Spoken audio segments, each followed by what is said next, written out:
Hi everyone, thank you for visiting Solve Speech English Lessons, and today I'm going to give you 5 words to describe the person that you think is very good looking.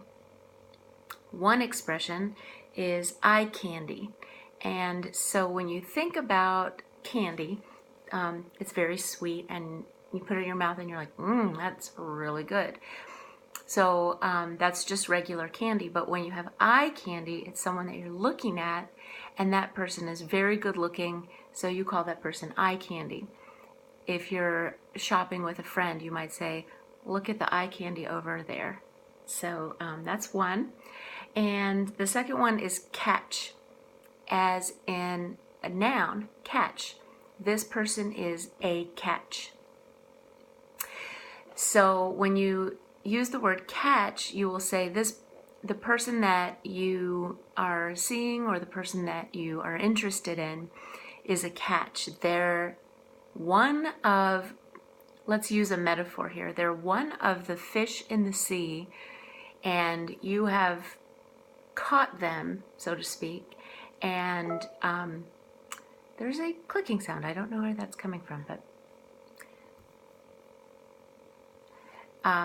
so let's say you're fishing and you have your fishing pole in the water and you reel them in, and here you have this fish, but it's not a fish, it's a person, but you have caught this person, so that person is a catch. And there's another expression that goes along with that. When you break up with someone, one of your friends consoling you and trying to make you feel better might say something like,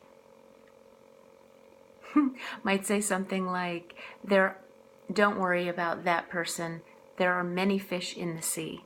And that's a way to make you feel better, thinking that, this one person is not that important because there are many, many other people out there. There's more than one fish in the sea. But if you're with a person that you like, you can call that person a catch. I think there might be some relationship between those two expressions. The next one is a keeper. Before I go on to a keeper, I want to go back to catch and say that when you use the word catch as a noun, you can say that he's a catch or she's a catch. Or if your friend has a new boyfriend or girlfriend, then you can say, oh, that person's a catch. As in, you're very lucky to have found that person. So it's a compliment. And it's a compliment to your friend that they have found someone that is worth keeping. So I want to go back to keeper, but I also want to say about catch. When you use catch as a noun, it can mean a person. It can refer to a person as a compliment. That's a person you want to keep, but it also can mean something entirely different. So I'm going to make a note and kind of describe what catch could mean in another video. So, but just really quickly, because I brought it up and I wanted to make a distinction between the two. When, let's say, you're making a contract with someone, this has nothing to do with relationships. It's just another expression. It's another use of the expression catch.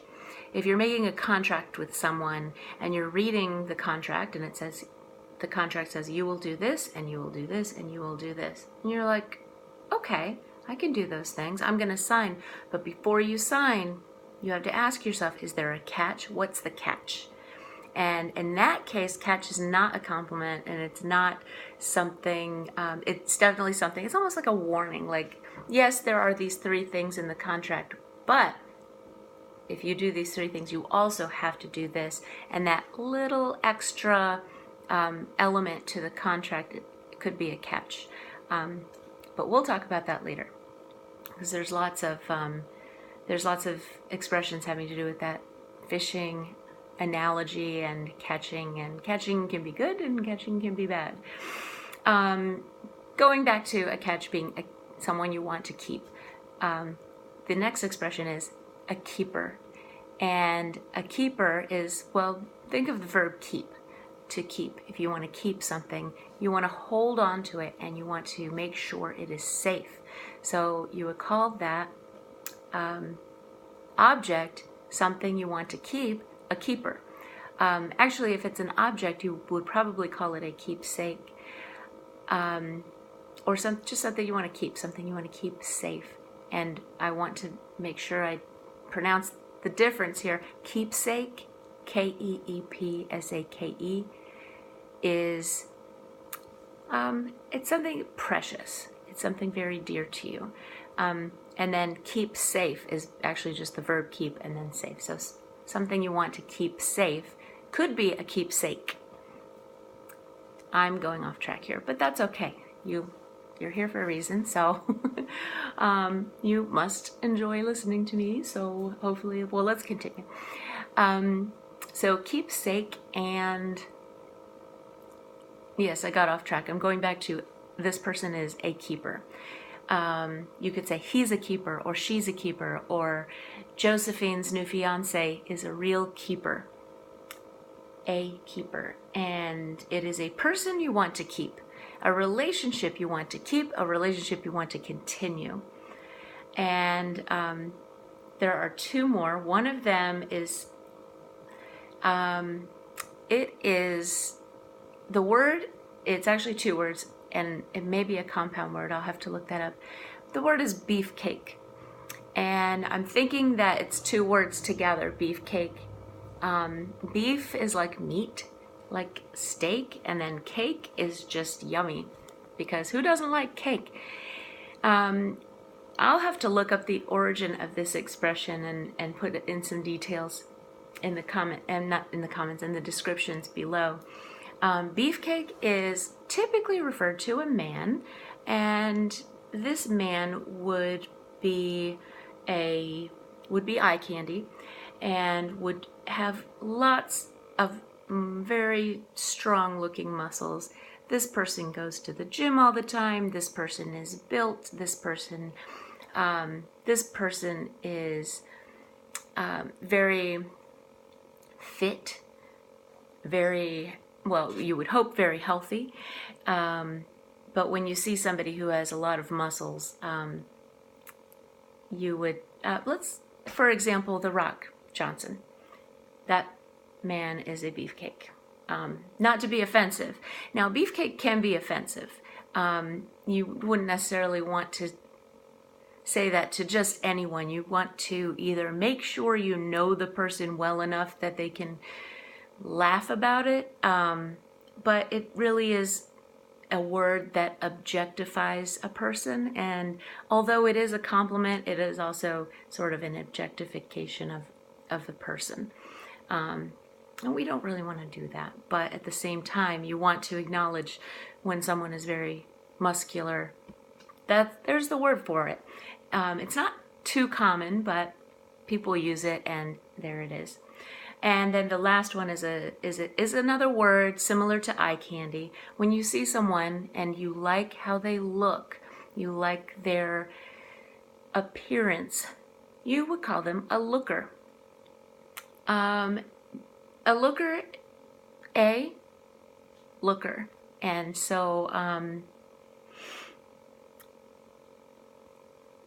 I think this word is a little more old-fashioned. Not too many people use it, but it does exist. You might hear it in a movie or something.